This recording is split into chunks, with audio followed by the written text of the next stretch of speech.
అందరికీ నమస్కారం. నేను మీ డాక్టర్ సౌమ్య. ఈరోజు పేరెంట్స్ కోసం ఒక స్టోరీ చెప్తాను.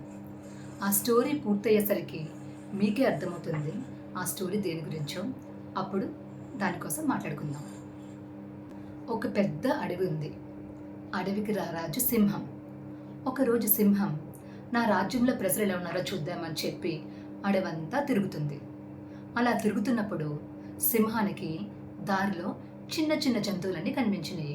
అంటే చిన్న చిన్న ఏనుగులు, ఇంకా పులి పిల్లలు, కుందేలు పిల్లలు ఇలాంటివన్నీ అల్లరిగా అటు ఇటు తిరగడం చూసింది. అప్పుడు సింహం ఆలోచించింది, అరే ఇప్పుడు ఈ చిన్న చిన్న జంతువులన్నీ ఖాళీగా అటు ఇటు అల్లరి చిల్లరగా తిరుగుతున్నాయి. వీటిని సరైన దారిలో పెట్టాలి. ఎందుకంటే వీళ్ళే కదా రేపొద్దున భావి పౌరులు, ఈ అడవంతనే చూసుకోవాల్సిన వాళ్ళు. సరే, వీళ్ళ కోసం నేను ఏదైనా చేయాలని ఆలోచించింది. అలా సింహం ఇంటికి వెళ్ళి బాగా ఆలోచించి ఒక నిర్ణయం తీసుకుంది. మర్నాడు ఆ సింహము అడవిలో ఉన్న జంతువులన్నిటినీ కలిపి ఒక సమావేశానికి పిలిచింది. రాజుగారు పిలిస్తే వెళ్ళాలి కదా, అలానే అన్ని జంతువులు అడవిలో సింహం పిలిచిన మీటింగ్కి వెళ్ళాయి. అప్పుడు సింహము, నేను ఇప్పుడు మీ అందరి పిల్లల కోసం ఈ అడవిలో కొత్త స్కూల్ని స్టార్ట్ చేస్తున్నాను. సో ఈ స్కూల్ స్టార్ట్ అయిన తర్వాత తప్పనిసరిగా మీ చిన్న చిన్న పిల్లలందరినీ కూడా, మీ బేబీస్ అన్నిటినీ కూడా ఆ స్కూల్కి పంపించాలి. సో ఆ స్కూల్ స్టార్ట్ అయిన తర్వాత పిల్లలందరూ ఎలా క్రమశిక్షణలో ఉండాలి, ఎలా పెరగాలి అనేది నేర్చుకుంటారు అని అనౌన్స్ చేసింది. ఇంకేంటి, అడవిలో ఉన్న యానిమల్ పేరెంట్స్ అందరికీ చాలా చాలా హ్యాపీగా అనిపించింది. ఎందుకంటే వాళ్ళ పిల్లలు దారిలో పడాలి కదా. అందుకని ఎప్పుడెప్పుడు సింహము స్కూల్ స్టార్ట్ చేస్తుందా అని వెయిట్ చేశారు. అలానే చెప్పిన మాట ప్రకారం కొన్ని రోజులకి సింహము అదే అడవిలో ఒక కొత్త స్కూల్ని స్టార్ట్ చేసింది. ఇక అన్ని యానిమల్ బేబీస్ కూడా ఆ స్కూల్స్కి రావడం స్టార్ట్ చేశాయి. కొత్త కొత్త యూనిఫామ్స్ వేసుకుని, లంచ్ బ్యాగ్స్ పట్టుకుని, లంచ్ బాక్సెస్ పట్టుకుని అన్ని యానిమల్స్ కూడా హ్యాపీగా స్కూల్కి రావడం స్టార్ట్ చేశాయి. పేరెంట్స్ అందరూ కూడా చాలా, అంటే అన్ని యానిమల్స్ కూడా చాలా ఎక్సైటింగ్గా పిల్లల్ని స్కూల్కి పంపించారు. ఇలా కొన్ని రోజులు యానిమల్స్ అన్నీ హ్యాపీగా స్కూల్లో రోజు స్కూల్కి వెళ్ళడం రావడం జరుగుతుంది. కొన్ని రోజుల తర్వాత మరి స్కూల్ అంటే ఎగ్జామ్స్ ఉంటాయి కదా.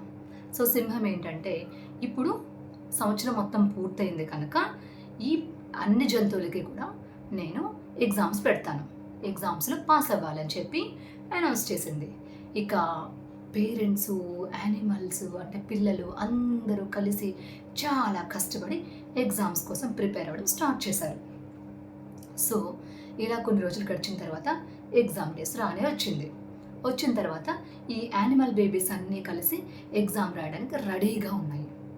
అలానే ఎగ్జామ్ కూడా ఫినిష్ అయింది. రిజల్ట్స్, సో సింహము రిజల్ట్స్ అనౌన్స్ చేయడం స్టార్ట్ చేసింది.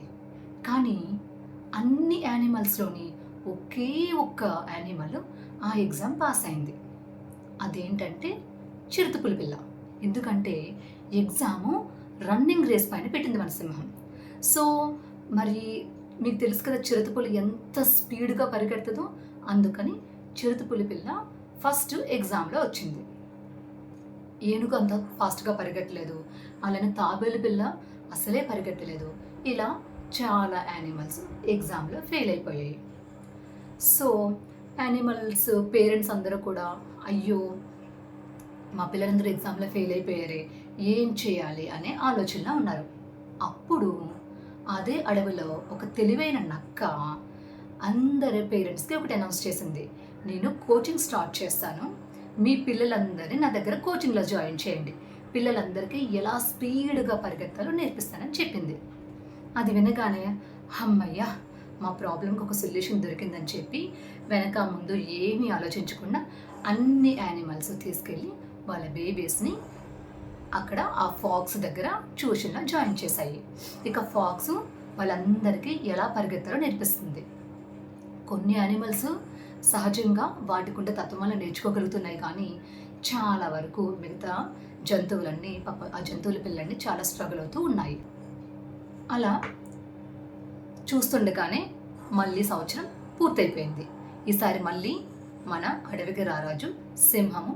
సరే, ఈసారి కూడా నేను ఒక ఎగ్జామ్ పెడతాను, ఎగ్జామ్లో అందరి పిల్లలు పాస్ అవ్వాలని అనౌన్స్ చేసింది. సో ఈసారి పేరెంట్స్ పిల్లలందరూ కూడా చాలా ధైర్యంగా ఉన్నారు, ఎలాగైనా ఈ ఎగ్జామ్లో పాస్ అవుతామని అనుకుంటూ ఉండగా ఈసారి సింహము ఎగ్జామ్ పెట్టే విధానాన్ని మార్చింది. ఎవరైతే ముందుగా చెట్టు పైకెక్కుతారో వాళ్ళే పరీక్షలో పాస్ అవుతారని అనౌన్స్ చేసింది. ఇంకేముంది, మన కోతి పిల్ల చకచక చకచక చెట్టు పైకెక్కి పరీక్షలో ఫస్ట్ ప్రైజ్ కొట్టేసింది. మిగతా యానిమల్స్ చాలా ట్రై చేసాయి కానీ ఏమాత్రం ఉపయోగం లేదు. సో అవన్నీ ఎగ్జామ్లో ఫెయిల్ అయ్యాయి. అప్పుడు అదే నక్క ఈసారి చెట్లు ఎక్కడం మీద ట్రైనింగ్ ఇస్తానని చెప్పి మరొక కోచింగ్ సెంటర్ స్టార్ట్ చేసింది. మళ్ళీ పేరెంట్స్ అందరూ కూడా పిల్లల్ని తీసుకెళ్ళి ఆ కోచింగ్ సెంటర్లో జాయిన్ చేశారు. ఇలా మళ్ళీ ఇంకొక సంవత్సరం గడిచిన తర్వాత మళ్ళీ ఎగ్జామ్ వచ్చింది. ఈసారి ఎగ్జామ్లో మళ్ళీ ఒకే ఒక్క యానిమల్ పాస్ అయింది. గెస్ చేయగలరా? అది చేప పిల్ల. ఎందుకంటే ఎవరైతే ఈ అడవిలో ఉన్న చెరువులో ఈత కొడతారో వాళ్ళే ఈ ఎగ్జామ్లో పాస్ అవుతారని సింహం అనౌన్స్ చేసింది. సో సహజంగానే చేపకి ఈత కొట్టడం వచ్చు కనుక చక్క ఈత కొట్టి ఫస్ట్ ప్రైజ్ తెచ్చుకుంది. మిగతా యానిమల్స్ అన్నీ ఫెయిల్ అయ్యాయి. ఇప్పుడు నెక్స్ట్ కోచింగ్ సెంటర్ దేని మీద? ఒకవేళ ఆ కోచింగ్లో జాయిన్ చేసిన పిల్లలు అందరూ పరీక్ష పాస్ అవుతారని గ్యారంటీ ఉందా? ఇప్పుడు నేను ఈ కథ ఎందుకు చెప్పాను, ఈ ప్రశ్నలు ఎందుకు అడుగుతున్నానో మీ అందరికీ బాగా తెలుసు. అదేనండి, ఇప్పుడు ఎగ్జామ్స్ వస్తున్నాయి, పిల్లలకి కష్టపడి చదువుతున్నారు. కొంతమంది మ్యాథ్స్లో ఎక్స్పర్ట్స్ ఉండొచ్చు, కొంతమంది సైన్స్ బాగా చదవచ్చు, కొంతమందికి సోషల్లో చాలా ఇంట్రెస్ట్ ఉండొచ్చు, కొంతమందికి తెలుగు కానీ ఇంగ్లీష్ కానీ అంటే విపరీతమైన ఇంట్రెస్ట్ ఉండొచ్చు. వాళ్ళకున్న ఇంట్రెస్ట్ని బట్టి, వాళ్ళకి సహజంగా ఉన్న ఐక్యూ తెలివితేటల్ని బట్టి వాళ్ళకి మార్క్స్ వస్తాయి. సో అలా ఆ చైల్డ్కున్న పొటెన్షియాలిటీని బట్టి వాళ్ళకి మార్క్స్ అనేది తెచ్చుకోవడం జరుగుతుంది. ఎగ్జామ్స్ అనేవి పిల్లల చదువుని మనము అసెస్ చేయడానికి ఒక కొలమానం మాత్రమే. అంటే వాళ్ళ చదువు మొత్తం ఒక్క రోజులో ఆ 2-3 గంటలు పేపర్ పైన ఏం పెట్టారు అనేది కేవలం ఆ పర్టికులర్ టైంలో వాళ్ళు రాసిన దానికి వచ్చే మార్క్స్కి సంబంధించిన కొలమానం మాత్రమే. ఎగ్జామ్స్ అనేది మీ పిల్లల కంప్లీట్ టాలెంట్ని అసెస్ చేయడానికి మాత్రం కాదు. మీ పిల్లలకు చాలా రకాల టాలెంట్స్ ఉండొచ్చు, సింగింగ్, డ్యాన్సు, ఆర్ట్స్, స్పోర్ట్స్, లేదా మరేదైనా, లేదా చదువులో కూడా ఏదైనా ఒక పర్టికులర్ సబ్జెక్ట్లో వాళ్ళకి ఇంట్రెస్ట్ ఉండొచ్చు. సో కానీ పేరెంట్స్ ఏంటంటే ఎగ్జామ్స్ని ఒక స్టేటస్ సింబల్లా తీసుకుంటున్నారు. పిల్లల మార్క్స్ని మీరు బయట సొసైటీలో కానీ లేకపోతే ఎవరైనా మీ రిలేటివ్స్ ఫ్రెండ్స్ అడిగినప్పుడు నా చైల్డ్కి ఇన్ని మార్క్స్ వచ్చినాయి అని చెప్పుకోవడం అనేది ఒక ప్రెస్టేజ్గా, ఒక స్టేటస్లా తీసుకోవడం వల్ల వాళ్ళకి తెలియకుండా పేరెంట్స్ స్ట్రెస్కి గురవుతున్నారు మరియు పిల్లల్ని స్ట్రెస్కి గురి చేస్తున్నారు. సంవత్సరం మొత్తం చదివిన చదువు 2-3 గంటల్లో పేపర్ మీద పెట్టొచ్చి కేవలం ఆ పేపర్స్ని కరెక్ట్ చేసి మార్క్స్ ఇవ్వడం వలన ఈ మార్క్స్ మీ పిల్లలకున్న టాలెంట్కి కొలమానం ఏమాత్రం కాదు. అలానే ఈ ఎగ్జామ్స్ మీ పిల్లల మార్క్స్ మీ స్టేటస్ సింబల్ కాదు. మీ పిల్లల రిజల్ట్స్ ముందు ఇప్పుడు నేను చెప్పిన స్టోరీని, నేను చెప్పిన ఈ 2 మాటల్ని బాగా గుర్తుపెట్టుకోండి. Thank you.